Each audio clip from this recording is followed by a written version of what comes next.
have another Rebecca Ross book. If I start thinking about the ending, I could cry. Really sad, so I really loved it. Our goddess and queen. Okay.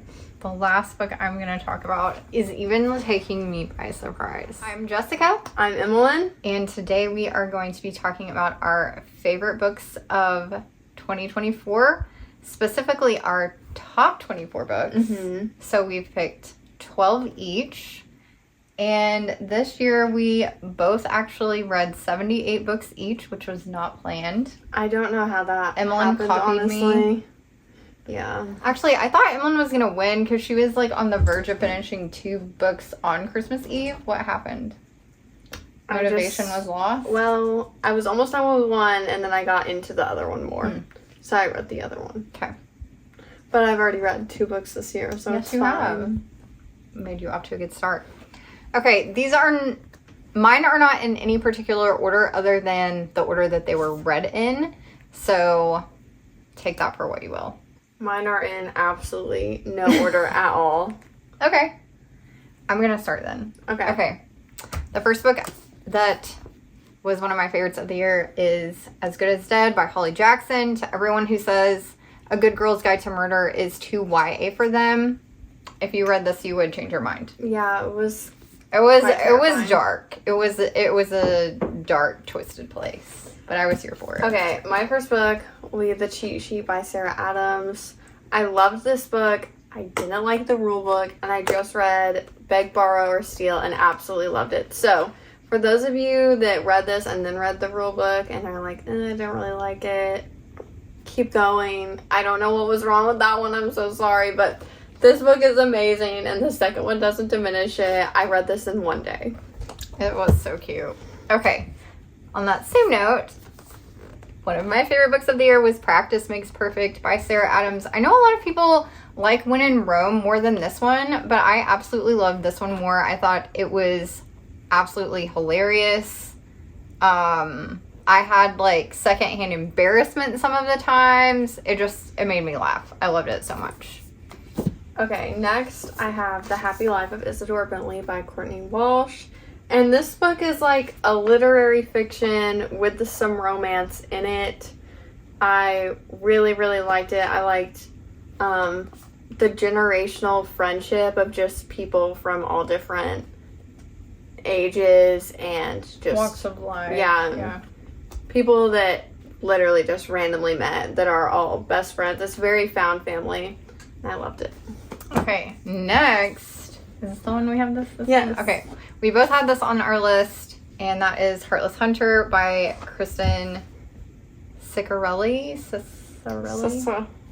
But this is like when books are playing on the enemies to lovers trope, a lot of times I feel like it's not accurate, but it's actually accurate in this book to say that this is enemies to lovers, and it ends on a giant cliffhanger. I absolutely love this book. I love the Regency time it was set in. I'm trying to decide if I want to reread it before the next one comes out. The next one comes out next month. I think it's just a duology. I think so.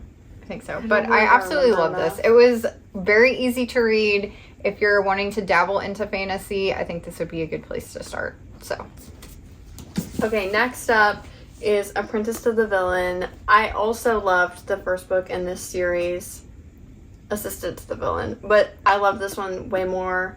Sequels, I usually prefer in some cases, like for trilogies, I feel like they can be drawn out, but I loved this one just because obviously the relationships are developed, so it's just a fun time. We have a lot of new POVs in this book, and this is just like when you don't really want to read romance, but you don't really want to read fantasy, this is the most perfect book. It's so funny. I don't know anything like it. I love it. Okay.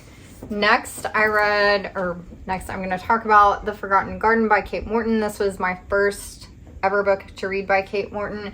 It was a little bit of a burden to get through at times, but that was mostly because it has a lot of, there's a lot of POVs from a lot of different points in time. So keeping up with the different points of time was a little like hard at times, but overall the story of this is so beautiful. the way it ends is also very, gives you a lot of closure. So I appreciated that. But her writing is very beautiful, and I know that, like, she is very well known for being a great historical fiction author. So I plan on reading more of her work. Next up is One True Love by Taylor Jenkins Reid. My friend bought this for me and annotated it. We did like kind of a swap where we just annotated books we thought the other person would like and then gave it to them. And I've read almost all of her, like, you know, more historical works. This is my first off her backlist, and it was really sad, so I really loved it. Oh my gosh. I know, we keep doing that. You should have planned your Courtney Walsh one better. We did with Sarah Adams. My next, this is probably would be in my top 3, I think, of the year. Malibu Rising. I think about this book often, which I think is like a telltale sign of how much you truly love something and how much it impacted you. But just the family, this is like a true family saga. And there's nothing else I've ever read like it. But I think you could say that about almost all of her books. Like Daisy Jones and the Six, there's absolutely nothing else like that, and there never will be. But this is pretty close. So if you've enjoyed her other works and have been hesitant to pick this up, I would highly suggest it. Maybe save it for the summer, though. I did read it in the summer, and I think it added to the overall experience. Next book is Little Women. I had to read this for school, I believe, but I've always been obsessed with just the premise of the story and the movies, and I finally read it, and it's so worth it. There's so much they leave out of every edition of the movie. Just the lines are so well thought out, and it's easily the easiest classic to understand. If you're wanting to read one this year, I would say start here, because you can always find one of the characters to relate to for sure. Okay, the next book I'm going to talk about is The Summer of Yes by Courtney Walsh. Again, I read this during the summer, added to the overall experience. But this is... The thing I like about Courtney Walsh's books are obviously for the clean romance aspect, but also because they're so much more than just a romance. Most of her books, there are, like, a lot of times it feels like literary fiction, and this book definitely does. There are a lot of heavier topics in this, but I really just enjoyed, again, there was a found family element. There was, like, a reuniting of families that was really sweet. I don't know. This book was just not what I thought it was going to be. I thought it was going to be just like a cutesy little summer road trip kind of book based on the cover, but it is a lot more than that, and I really enjoyed it. There's nothing that I've read by her that I haven't liked, though. Okay, my next book is very controversial, and that's Funny Story by Emily Henry. I feel like a lot of people didn't like this, but I don't think I've ever read a book and loved a main character more, or like related to them more. I also just really loved Miles. I feel like, I can't remember what people think of him, but I can see how some people would be like, oh, he's too like boyish for someone in his like 30s, but I just thought he was funny. It's just, there's so much going on in this book, but I do feel like it's mostly literary fiction, so I did enjoy it for that. Okay, the next book I'm going to talk about is probably, I'm going to go ahead and say it. It was my favorite book of the year, and that is The Unmaking of June Farrow by our goddess and queen, Adrienne Young. It seems to me like I did a really good job giving you recommendations this year. And here's the thing. I think this is definitely my favorite book that I've read by her. I am very excited about her new book coming out. This book, I knew very quickly into this book that it was going to have a certain trope that made me a little unsure of whether I would like it or not. But absolutely made me love it even more, which really took me by surprise. I feel like it added a lot of emotion Yes. to the story. I loved the era in which this takes place. Also, I don't feel like there are a lot of books, because this is more like in the like prairie-esque times, and that kind of made me wonder if I would like it, but again, it made me love it even more. Well, you're obsessed with like Little House on the Prairie. But I thought it would be like, this almost doesn't go, cheesy, yeah, like it doesn't go with the other thing, but these two tropes just like mesh up so beautifully. It was a perfect marriage of tropes, and I absolutely love this book. Like, you have to read it. If you haven't read it, why and what are you doing? Just go read it right now. Like, go ahead. I'll wait. Okay. The next book is one of my most recent reads, and that's A River Enchanted by Rebecca Ross. I do not think there's an author that I love more in the fantasy world, at least. She's never disappointed me, and you know, a lot of fantasy authors, I feel like you read a series, then you go to their other series, and you're like, these things, they're a little too similar. Like, it's almost like they can't get away from whatever they wrote most recently. But all of her books are so different and take place during different time periods, and they all have their own world, and they're just so good. And this is a duology. I haven't read the second one yet, but I'm absolutely obsessed with Once Upon a River by Diane Setterfield, and this totally reminded me of that. And also, like, a bit of Bear and the Nightingale vibes with just, like, folklore. There's a lot of... I mean, all the magic in this world is based on the earth and just, like, different elements and stuff, so it was just so good. Okay, this book took me by surprise. The Lost Queen by Mrs. Pike. Mrs. Pike. The third book in the series just came out a couple months ago, but I'm obviously need to read the second one.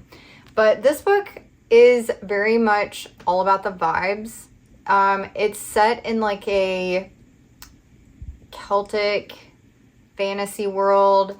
This is like the origin story of Merlin.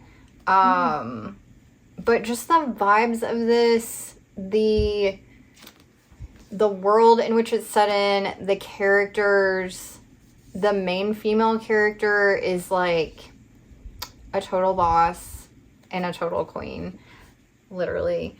But there's romance, there's just everything. There's action, there's romance, there's the vibes of the world, there's family dynamics, there's just everything, and it's written so beautifully. I cannot wait to continue this, and I need to get on that right away. Okay, my next book might be one of my favorites. It's almost my favorite. I really don't know what my favorite is. Anyways, this has to be Erin A. Craig's darkest book yet. I loved it so much. I totally put this off because of the size of it, which is so stupid, and I know that, but I feel like House of Salt and Sorrows is pretty small, and so seeing the size of this, I'm like, this is a sequel, but it's not really the same story. Why is it so long? I wish it would have been longer. I read like 300 pages of this in one sitting. It just totally flew by. The setting was amazing. The characters were amazing. The romance was amazing. I love it so much. So if you didn't like House of Salt and Sorrows, still read this. It's very different. The setting's different. It's a different character. You have to read it. You have to read it. Again, I'm the one that got you to read Erin A. Craig in the first place. And then I am so proud of myself right now. Okay, this book would be in the top 3 for sure. I absolutely adored this book. If I start thinking about the ending, I could cry. So I'm not going to do that. But if you loved... Okay, this has fairy tale vibes, folklore vibes. If you love the Bear and the Nightingale and... What is he, like what is the guy in it? The winter, He's like the winter ice Winter Demon King or something. Winter Demon. If you loved that element, if you loved that story and the vibes that it gave, you would love this. This is dark, it's gothic, it's perfection, honestly. It's so interesting. It has everything you could ever want. And I don't know how she's considered. I mean, is this considered YA? Because to me, this does not read like a YA novel at all. To me, I feel like it's kind of almost like degrading in a way for her to be considered YA. I can see that maybe she'll switch, but I'm wondering if she just has a contract.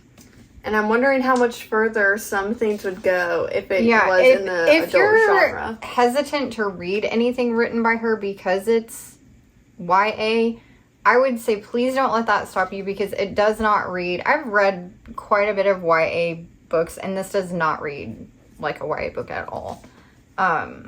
And her writing is just superior. And the vibes she creates are outmatched. So. That's true. Okay, I have another Rebecca Ross book. This isn't the last. Don't worry. And that is Ruthless Vows. This is the sequel to Divine Rivals. I know a lot of people didn't really like this book because there's a part of this where the characters don't have a ton of interaction with each other, but it's all for the plot. And if you can't appreciate that this is a fantasy book, it's not 100% a romance book, then that's just kind of your problem, because I thought this was so good. I loved that we got more of the magic system in this book. I feel like the first one was really just a setup for this book. So. Okay, the next book I'm going to talk about is a digital book, and I'm pretty certain it's still on Kindle Unlimited, and it is called Heart of Red, Blood of Blue by Rebecca Belliston. And this book I just stumbled upon because honestly I was looking for something that gave me the same vibes as this book. And this book on Goodreads has like a 4.3 average, but it only has about like 550 reviews, so it's not very well known.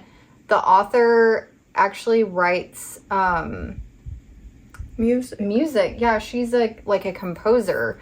And I found out after I read this book that she had written a whole soundtrack for this book, which I wish I would have known while I was reading. But it was very beautiful, very lyrical. Her writing was just like what you would picture reading while you're listening to like classical music. It was just absolutely a beautiful story. I wish there was another book. I wish it was a series or a duology at least, but it was absolutely beautiful, and I feel like it should get a lot more hype than it does. So maybe go check it out if it sounds like something you're interested in. But it is a fantasy book with not a huge world building. It's more about family, set kind of in like the same time as this. What would you call that? Like medieval time. The cover is giving full dark to me. It gives medieval vibes, I would say. But it's just very, very interesting, unlike anything else I've ever read. So you should go check it out. My next book is something that I listened to, and if you can handle audiobooks, I highly recommend listening to it. It's None of This Is True by, I believe, Lisa Jewell. And they did an amazing job with the audiobook. It's a thriller set in the London area, and it's about a podcast, and so there's multiple voice actors and like sound effects and stuff, so it just felt like you were listening to a real crime podcast. It was so good. There was so much going on. You say there was like sound effects and stuff too? Yeah, and I think it's easily the best thriller I've read all year, which is why it's on this list, and no other one is. Okay, another book that I read, well, I actually had the physical copy from the library, but it's also on Kindle Unlimited. Emmalynn and I both read it, actually, and that is The Book Club Hotel by Sarah Morgan. This one was like my honorable It mentions. really, I think it really took me by surprise because I thought it was just going to be like a cutesy little Christmas story. And it was so much more than that. There was such a sweet romance. There was like a friend group element. There was found family, estranged family, grief, single mom. Like there was just so much to pull at your heartstrings that it made it so much more rich than just like a cutesy little, I mean, it was cute and it did have like Christmassy vibes towards the end, but I think you could still read this in winter and it would be totally appropriate. I think it would have been more fluffy if it was just the one POV, but because there was all the POVs and like how each one was insecure about something that the other one had or something was also very realistic. Yeah. So that it follows 3 friends.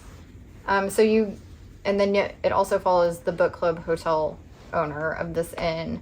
So you get all of their POVs, and the 3 friends have been friends like their whole life. So you get a lot of like their friendship history, things that they've gone through together. And then the owner of this inn is grieving the loss of her husband, and she's a single mom now, and she's trying to figure out how to run this inn on her own, with like a much different personality than her husband had, and learning how to navigate like having a staff and catering to weird things that guests want. And then she has like this little bit of romance that's kind of stirring in the background, and then you have like her little girls dynamic too. It was just really, really good. I really enjoyed it.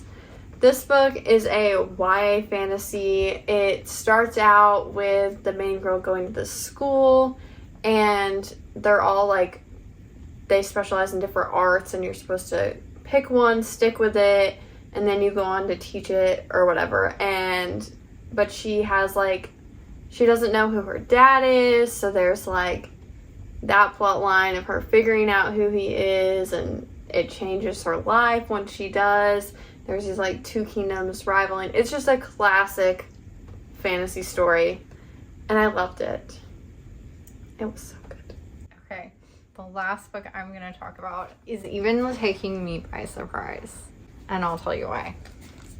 And that is Morningstar, the 3rd book in the Red Rising trilogy.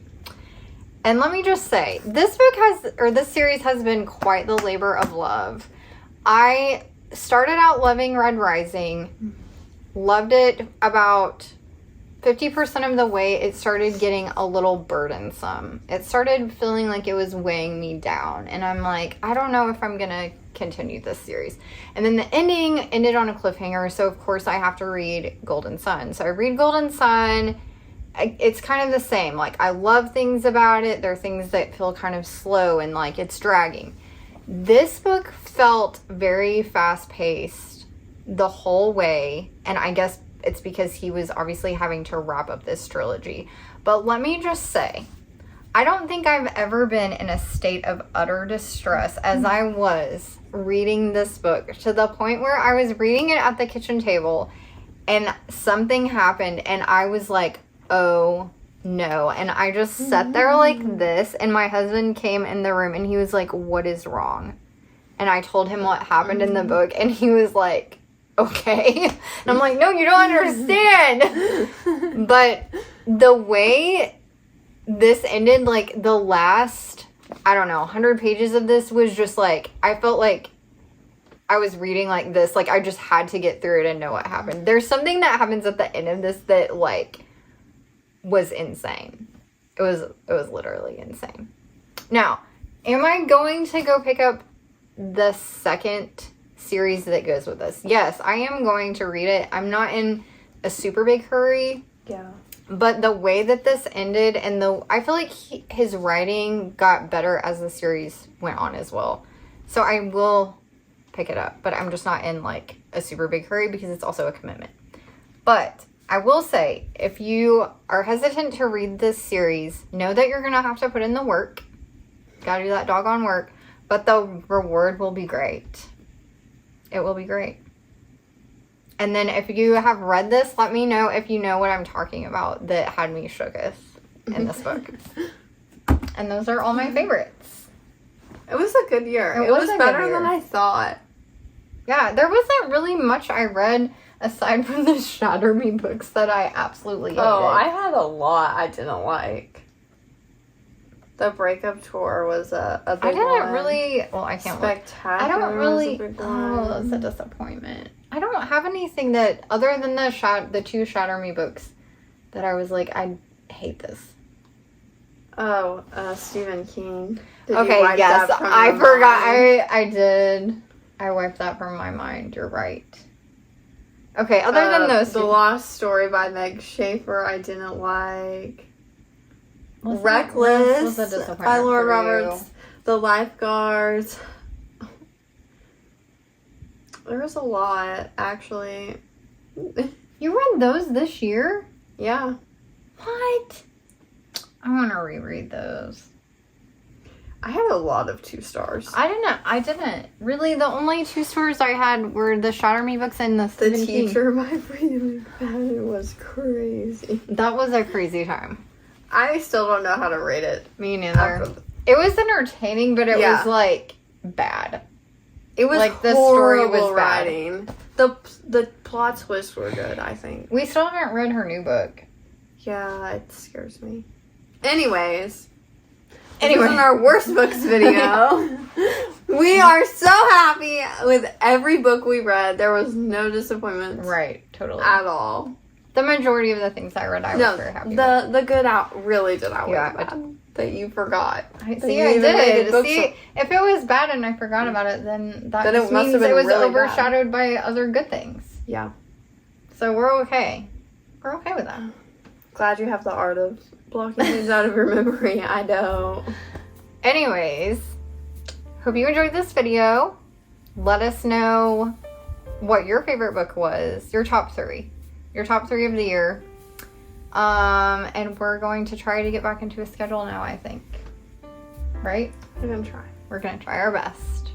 Anyways, we'll see you in our next video. Goodbye.